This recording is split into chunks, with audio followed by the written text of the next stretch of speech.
3 men in black vests slammed on my front door at 5:30 in the morning, demanding to inspect my teenage son's bedroom. They claimed it was HOA business, some so-called emergency check. What they didn't know was that 2 Navy SEALs were visiting me that week, and they were wide awake. That was the night our petty HOA president crossed a line she could never walk back.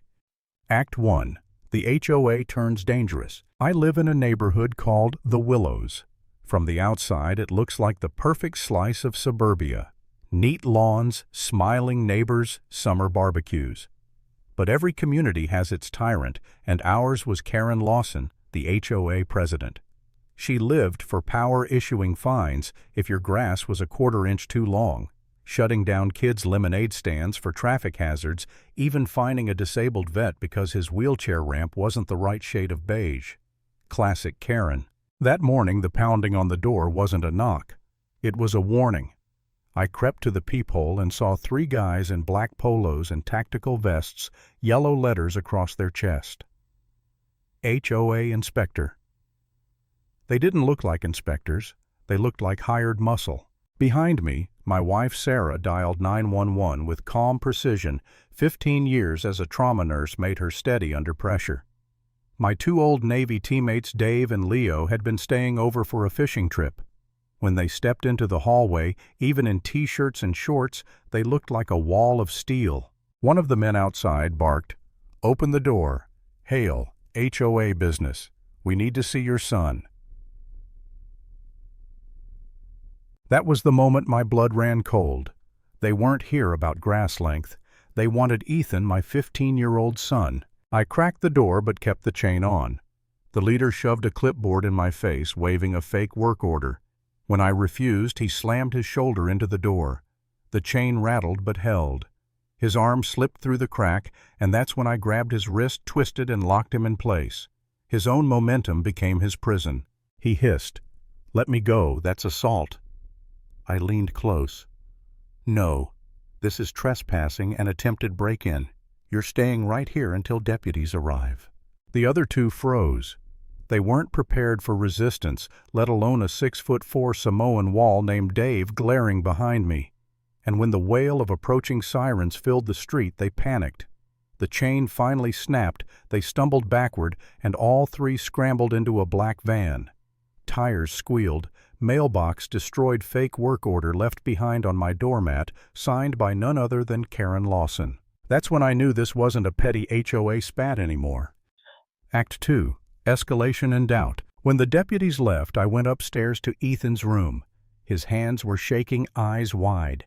He confessed he'd been flying his drone near the old quarry and recorded something strange. On the footage, that same black van pulled up.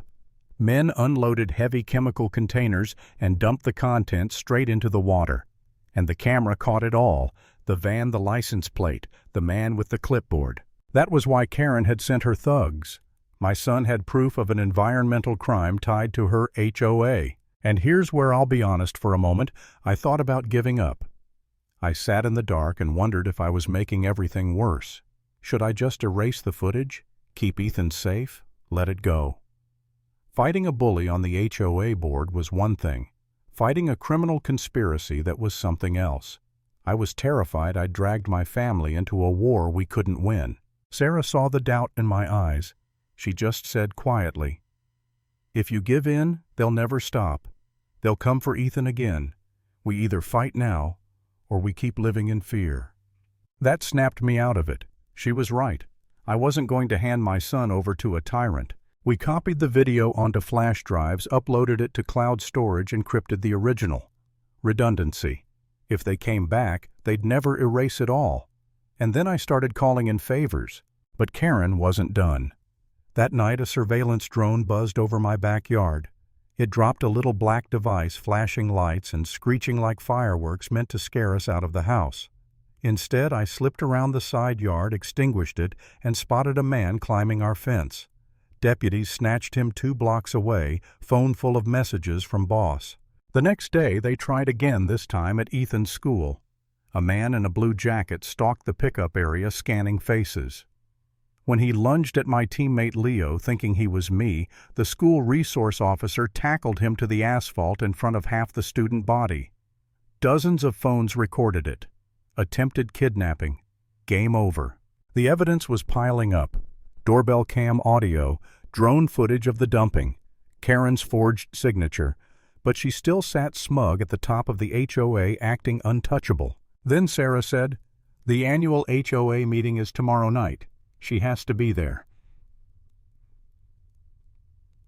And just like that we had a stage. Act 3. The Fall of Karen Lawson. The community center was packed. Word of the school incident had spread. People wanted answers. Karen walked in late power suit, smug smile. She thought the crowd was there to admire her. When she asked for new business, I raised my hand. "Yes, Karen, I do."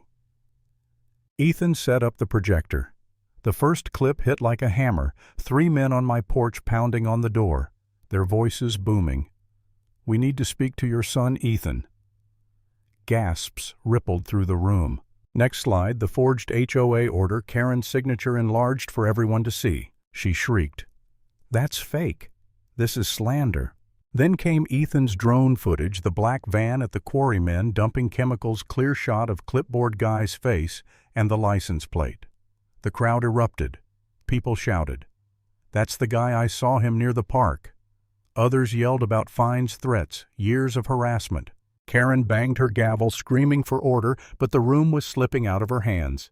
And then we played the spy drone clip showing her car creeping past my house the night it happened.